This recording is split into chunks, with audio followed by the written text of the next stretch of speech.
Hello everyone, welcome to success with Rai academy. 5 मई 2023 के दैनिक जागरण के राष्ट्रीय संस्करण को आज की इस वीडियो में हम डिस्कस करेंगे। तो चलिए वीडियो को स्टार्ट करते हैं। और सबसे पहली न्यूज़ हम ले रहे हैं, जो बिहार में जाति आधारित जनगणना हो रही थी उसको पटना हाई कोर्ट ने रोक लगा दिया है। और ये जो रोक लगी है उस पर अगली सुनवाई जुलाई में होगी, यानी मई और जून 2 महीने के लिए सुनवाई, ये जो जनगणना थी उसको रोक दिया गया है। और इसमें कई याचिकाएं जा रही थीं कि जातिगत जनगणना नहीं होनी चाहिए। उसके बाद पटना हाई कोर्ट ने ये निर्णय लिया है। अब ये न्यूज़ को देख लेते हैं कि देखिए, पटना हाई कोर्ट ने बिहार सरकार को बड़ा झटका देते हुए जाति आधारित गणना पर तत्काल प्रभाव से रोक लगा दी है। कोर्ट ने यह सुनिश्चित करने को कहा है कि एकत्रित की गई जो सूचना है या डाटा है उसको अंतिम आदेश तक, यानी देखिए जितनी भी जनगणना अभी तक हो चुकी है, जितना भी डेटा कलेक्ट किया गया है उसको संभाल कर रखा जाए और ऐसी व्यवस्था की जाए जिससे जो डेटा कलेक्शन है वो लीक ना हो सके, ताकि एक तरीके से अगर लीक होता है तो उसका बहुत गलत प्रभाव पड़ेगा। ये भी यहाँ पर जो हाई कोर्ट है उसने कोर्ट किया है। अब यहाँ पर बताया गया है कि मुख्य न्यायाधीश के विनोद चंद्रन एवं न्यायाधीश मधुरेश प्रसाद की खंडपीठ ने यूथ फॉर इक्वेलिटी एवं अन्य द्वारा दायर लोकहित याचिकाओं पर यह सुनवाई की है। फैसला गुरुवार को सुनाया और मामले की सुनवाई 3 जुलाई को निर्धारित की गई है, यानी लगभग 2 महीने बाद। खंडपीठ ने 31 पन्नों के आदेश में याचिका दत्त की किताब की पंक्तियों का जिक्र करते हुए कहा कि हर प्रणाली को गियर बदलने का एक अदृश्य भुजा बताया गया है। अदालत ने अपने आदेश में जो ये अगर पहली नज़र में देखा जाए तो ये पाया कि जाति आधारित सर्वेक्षण असल में सर्वेक्षण की आड़ में जनगणना है, जिसे पूरा करने की शक्ति विशेष रूप से संसद के पास ही है। याचिकाकर्ताओं की तरफ से अधिवक्ता अभिनव श्रीवास्तव, अधिवक्ता दीनू कुमार और अधिवक्ता MP दीक्षित ने तर्क दिया कि राज्य एवं सर्वेक्षण की आड़ में जाति जनगणना नहीं करा सकता है, क्योंकि जनगणना करने का अधिकार केंद्र के पास है। आखिरी जो जातिगत जनगणना थी वो 1931 में अंग्रेजों द्वारा कराई गई थी। ये मोस्ट इंपॉर्टेंट है, नोट कर लीजिएगा कि इससे पहले जो अंतिम जातिगत जनगणना थी वो 1931 में कराई गई थी और वो अंग्रेजों के शासनकाल में हुई थी। उस समय बिहार में 74 श्रेणियों की जातियां मौजूद थीं, जो अब बढ़कर 215 श्रेणियों में आ गई है। राज्य सरकार की ओर से महाधिवक्ता PK शाही ने सरकार का पक्ष रखते हुए कहा कि यह राज्य का नीतिगत निर्णय है, इसके लिए बजटीय प्रावधान किया गया है। सरकार ऐसी कोई जानकारी नहीं मांग रही है जिससे निजता के अधिकार का हनन हो। अब नेक्स्ट न्यूज़ पर आते हैं। जो मणिपुर में बवाल चल रहा है और उसमें सेना तैनात कर दी गई है, असम राइफल्स भी तैनात की गई है और जो दंगाई हैं उनको देखते ही गोली मारने के आदेश दिए गए हैं। अब न्यूज़ को देख लेते हैं कि जो मणिपुर में बहुसंख्य मैती समुदाय है वो अनुसूचित जनजाति के दर्जे की मांग के विरोध में नगा और कुकी आदिवासियों द्वारा बुधवार को आदिवासी एकजुटता मार्च आयोजित किए जाने के बाद राज्य भर में हिंसा भड़क गई। स्थिति नियंत्रित करने के लिए रातों रात सेना को और असम राइफल्स को बुलाना पड़ा। इसमें 55 टुकड़ियां तैनात कर दी गई हैं और सेना की 14 टुकड़ियों की तैनाती को तैयार रहने के लिए बोला गया है। प्रदेश सरकार ने हालात के गंभीर होने की स्थिति में दंगाइयों को देखते ही गोली मारने का आदेश दिया है। स्थिति ये हो गई है कि वहाँ से लगभग 9,000 लोग विस्थापित हो चुके हैं। केंद्र स्थिति पर नज़र बनाए हुए है और उसने त्वरित कार्रवाई बल यानी कि RAF की जो टीमें हैं भेजी हैं। पूरे राज्य में 5 दिनों के लिए मोबाइल और इंटरनेट सेवाएं बंद कर दी गई हैं। सेना के जो प्रवक्ता हैं उन्होंने भी बताया है कि सेना और असम राइफल्स की टुकड़ियों ने जो खुगा है, तंपा है और खमौंजबा इलाका है वहाँ फ्लैग मार्च किया हुआ है। इसके अलावा इम्फाल घाटी के मंत्री पुखरी लम्फेल जैसे कई इलाकों में फ्लैग मार्च किया है। केंद्रीय जो गृह मंत्री हैं अमित शाह ने प्रदेश के मुख्यमंत्री N बीरेन्द्र सिंह से भी बात की है और हालात का जायजा लिया है और हर संभव मदद करने का भी उन्होंने आश्वासन दिया है। नेक्स्ट न्यूज़ है SCO की बैठक पर जो सदस्य देशों के विदेश मंत्री आए हुए हैं उसमें चीन के भी विदेश मंत्री आए हैं और पाकिस्तान के भी विदेश मंत्री आए हैं। चीन के साथ जो सीमा विवाद को लेकर बातचीत चल रही है वो द्विपक्षीय बातचीत बोली जा सकती है और इस पर जो हमारे विदेश मंत्री हैं S जयशंकर उन्होंने दो टूक बोला है कि जब तक स्थिति सामान्य नहीं होती तब तक द्विपक्षीय संबंध भी सामान्य नहीं हो पाएंगे। अब न्यूज़ देख लेते हैं। शंघाई सहयोग संगठन की बैठक में हिस्सा लेने के लिए आए चीन के विदेश मंत्री छिन कॉन्ग के साथ गुरुवार को विदेश मंत्री एस जयशंकर ने द्विपक्षीय मुलाकात की।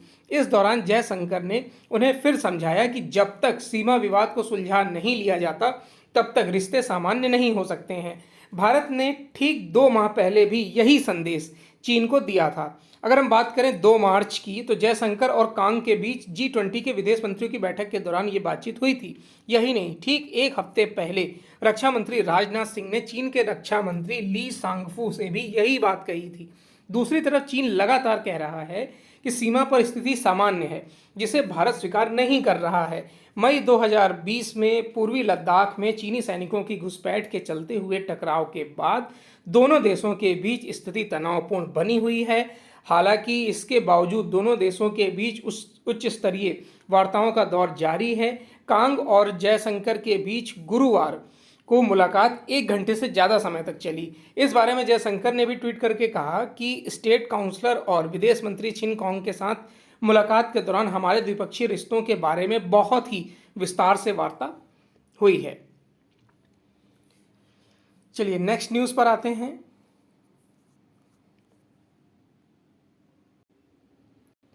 नेक्स्ट न्यूज़ है कि दिव्यांगजनों को ई रिक्शा के डीएल जारी करे राज्य। ये स्टेटमेंट दिया है केंद्र सरकार द्वारा दिया गया है। इसमें बताया गया है कि जो दिव्यांगजनों को जीवन के सभी क्षेत्रों में बराबरी का अवसर देने तथा उनकी राह के अवरोध हटाने के लिए केंद्र सरकार ने राज्यों से कहा है कि ऐसे लोगों को ई रिक्शा या ई कार्ट यानी कि छोटे इलेक्ट्रिक व्यावसायिक वाहन के ड्राइविंग लाइसेंस जारी करने में उदारता बरती जाए। देश के कई शहरों में सुगम तथा प्रदूषण रहित परिवहन के लिए अहम माध्यम बनकर उभरे ई रिक्शा तथा ई कार्ट ने बड़ी संख्या में लोगों को रोजगार और आजीविका अर्जित करने का अवसर प्रदान किया है। यह बात अलग है कि इन्फोर्समेंट संबंधी समस्याओं के कारण इनके अनियंत्रित और अनियोजित संचालन की समस्याएं भी उभरी हैं। राज्यों से कहा गया है कि यदि किसी दिव्यांग व्यक्ति को ई रिक्शा के लिए डीएल जारी करने से मना किया जाता है तो यह इस आशय की सूचना संबंधित राज्य के परिवहन आयुक्त को दी जानी चाहिए। अब इसमें केंद्रीय सड़क परिवहन मंत्रालय ने सभी राज्यों के परिवहन सचिवों तथा परिवहन आयुक्तों को लिखे पत्र में कहा है कि दिव्यांगजनों को बिना किसी देरी के लाइसेंस तथा रजिस्ट्रेशन की सुविधा देने के लिए कई नियम बनाए गए हैं। साथ ही परामर्श भी जारी किया गया है। उन्हें ई रिक्शा के लिए डीएल जारी करने में कोताही नहीं की जानी चाहिए। चलिए नेक्स्ट न्यूज़ पर आते हैं। एयर मार्शल दीक्षित उप वायुसेना प्रमुख नियुक्त कर दिए गए हैं। Fighter pilot air marshal Ashutosh Dikshit को नया उप वायुसेना प्रमुख नियुक्त किया गया है।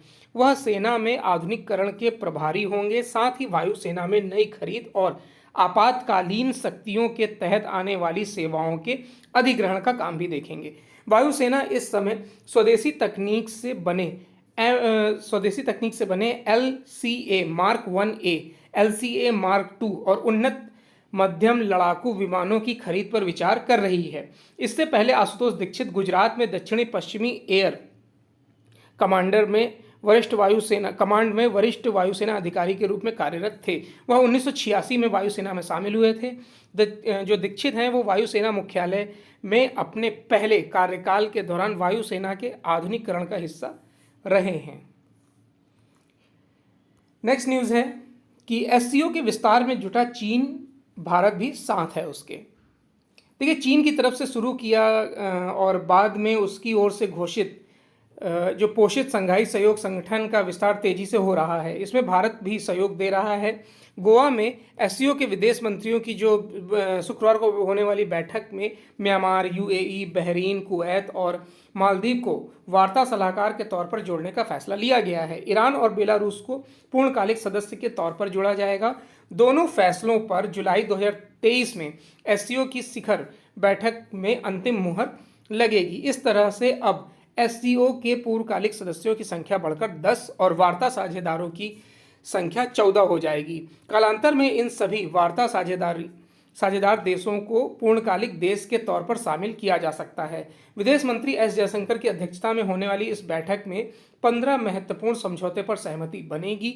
ये समझौते रणनीति, आतंकवाद के खिलाफ सहयोग, वाणिज्य व कारोबार जैसे मुद्दों से संबंधित हैं। इन समझौतों को जुलाई 2023 में एससीओ के प्रमुखों की बैठक में अंतिम रूप दिया जाएगा। नेक्स्ट न्यूज़ पर आते हैं। फिलहाल सरकारी शिक्षण संस्थानों को मिलेगी इंटीग्रेटेड बीएड कोर्स की अनुमति।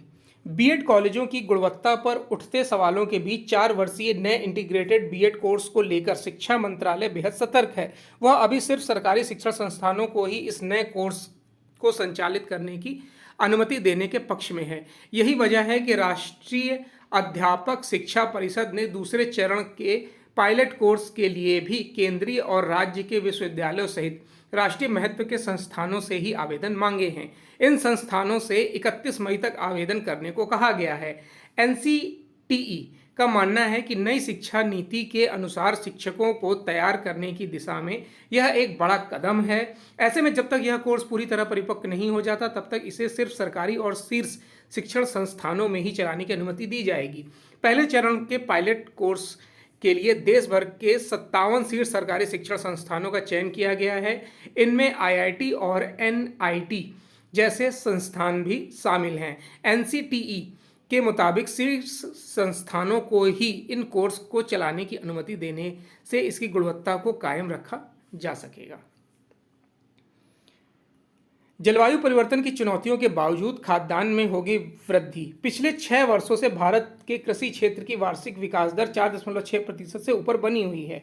इस बार भी मौसम के उतार चढ़ाव एवं अनिश्चितता के बावजूद केंद्र सरकार का अनुमान है कि खरीफ के मौसम के खाद्यान्न का उत्पादन अच्छा रहेगा। चालू लक्ष्य जो है वो 3,320 लाख टन निर्धारित किया गया है। पिछले वर्ष की तुलना में यह लगभग 9 लाख टन अधिक है। इसमें चावल, मक्का, गेहूं, चना, गन्ना, दलहन और तिलहन में खासकर सरसों के रिकॉर्ड उत्पादन का आकलन किया गया है।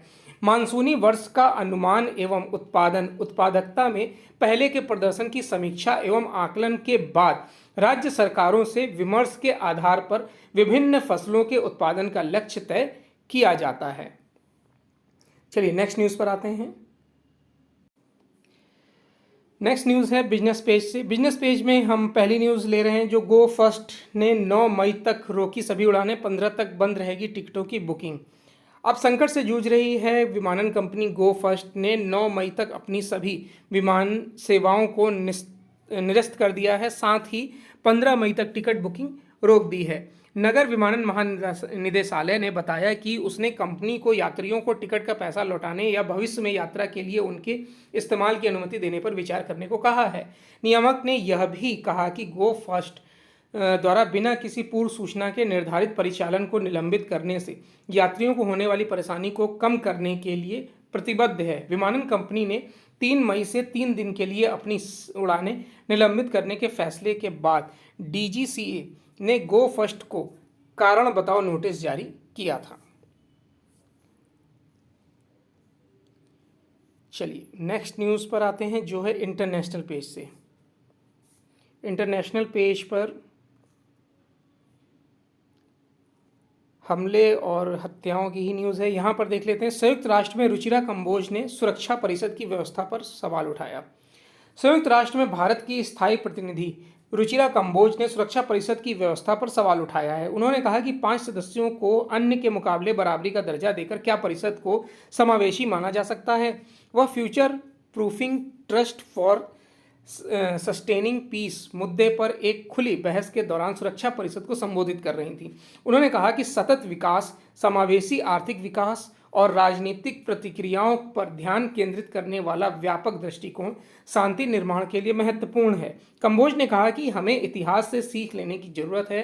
उन्होंने उनसे पूछा गया कि क्या सुरक्षा परिषद का वर्तमान स्वरूप समावेशी माना जा सकता है जब अफ्रीका, लैटिन अमेरिका और दुनिया के सबसे बड़े लोकतंत्र को स्थायी प्रतिनिधित्व से वंचित रखा गया है। उन्होंने कहा कि क्या परिषद का मानकीय ढांचा असमानता को खत्म करेगा या यह इसे बनाए रखने की प्रवृत्ति जारी रखेगा?